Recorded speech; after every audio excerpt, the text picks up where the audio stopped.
Yes! Salut tout le monde, c'est Teromic et aujourd'hui on va tester le format court. Introduire un groupe est sûrement un des exercices d'écriture les plus difficiles. En effet, pour qu'un groupe de personnages fonctionne dans une histoire et parvienne à intéresser le spectateur, il est nécessaire que chaque membre soit présenté un par un avec au moins un minimum d'informations sur eux. Il faut présenter leurs caractéristiques, leurs buts, leurs particularités, en soi, de montrer ce qui les rend intéressants. Si certains éléments sont généralement assez simples à introduire, la classe sociale du personnage transparaît par exemple la plupart du temps dans ses vêtements, dans sa démarche ou sa manière de parler, d'autres, comme ses ambitions, ses angoisses ou ses contradictions, demandent plus de temps pour transparaître correctement à l'écran. Ce genre de choses fonctionne lorsqu'on a peu de personnages pour beaucoup de temps. C'est généralement le cas des comédies romantiques et plus généralement des slice of life qui prennent bien le temps d'exposer un à un leurs personnages avant de chercher à en introduire de nouveaux. Cependant, lorsque l'histoire nécessite de présenter un grand nombre de personnages d'un coup dans un laps de temps réduit, c'est là que les choses se corsent. Certaines œuvres s'en tirent très bien,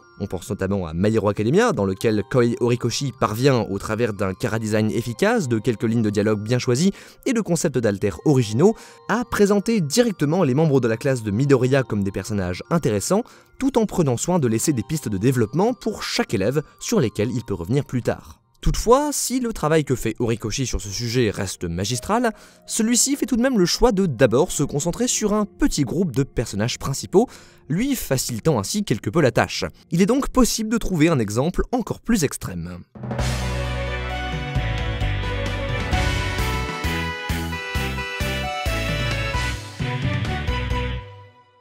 Et en effet, sur ce sujet, je pense que rien n'égale les animés d'Idol. Et parmi eux, un en particulier, Idolmaster.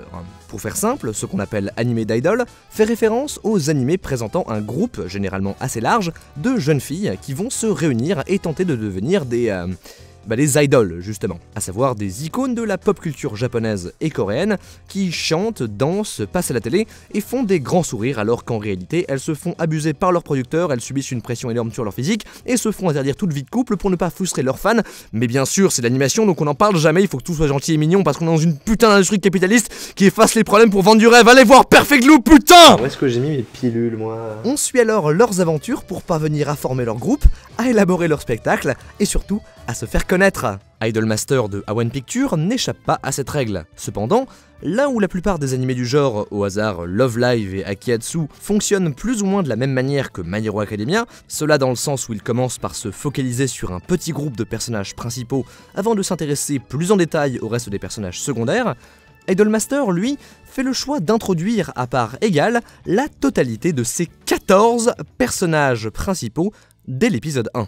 Et le plus fou, c'est que ça marche. Si ça marche, c'est parce que l'anime trouve le moyen de ruser. Il est évident qu'introduire correctement un aussi grand nombre de personnages en seulement 25 minutes est simplement impossible en suivant des méthodes traditionnelles. Pour contourner ce problème, Idolmaster a alors recours à une technique de mise en scène pour le coup insolite dans le milieu de l'animation japonaise et qui est, je trouve, juste magnifique. Le premier épisode de l'animé se présente sous la forme d'un documentaire. En effet, à part quelques rares plans, la totalité de l'épisode prend le point de vue d'une caméra tenue à l'épaule qui, dans le cadre d'un reportage, part à la rencontre des différents membres de l'agence d'idol que suit l'animé. À travers elle, on suit le quotidien des différents personnages, entrecoupés de courtes interviews durant lesquelles chacune des filles a le temps de répondre aux questions du caméraman. En plus d'instaurer une ambiance posée et très appréciable, particulièrement pour un animé d'idol, ce concept de mise en scène permet de présenter de manière naturelle et efficace chaque personnage. Pas besoin de monologues intérieurs forcés ou d'effets spéciaux colorés venant briser l'immersion du spectateur,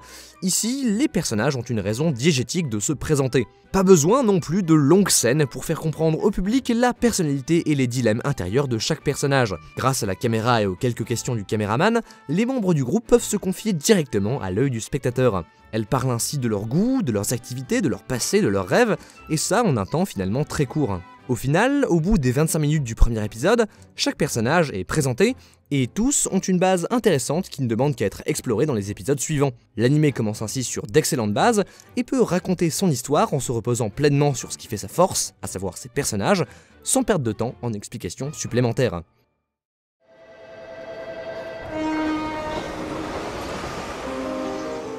Ce que nous rappelle Idolmaster, c'est qu'on a trop souvent tendance à résumer l'animation japonaise à son histoire, à ses personnages, à son animation, parfois à son univers, et à oublier un élément pourtant essentiel, sa mise en scène.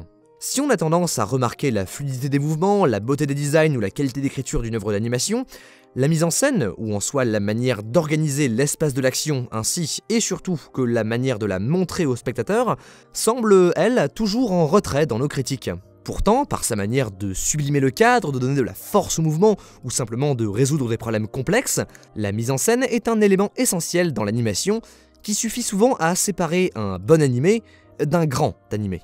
Putain, j'ai changé depuis que je suis en études de cinéma, c'est moi qui vous le dis. En ce sens, l'ingéniosité d'Idolmaster, qui utilise un procédé de mise en scène très rare dans l'animation japonaise pour régler un problème de narration, fait plaisir à voir. Si l'anime comporte certes de nombreux problèmes, comme par exemple le fait d'avoir été fait par One Picture, j'apprécie tout de même de voir qu'il tente à sa manière de nouvelles idées. Dans un genre aussi codifié que celui des animés d'Idol, ça fait plaisir de voir un animé qui innove.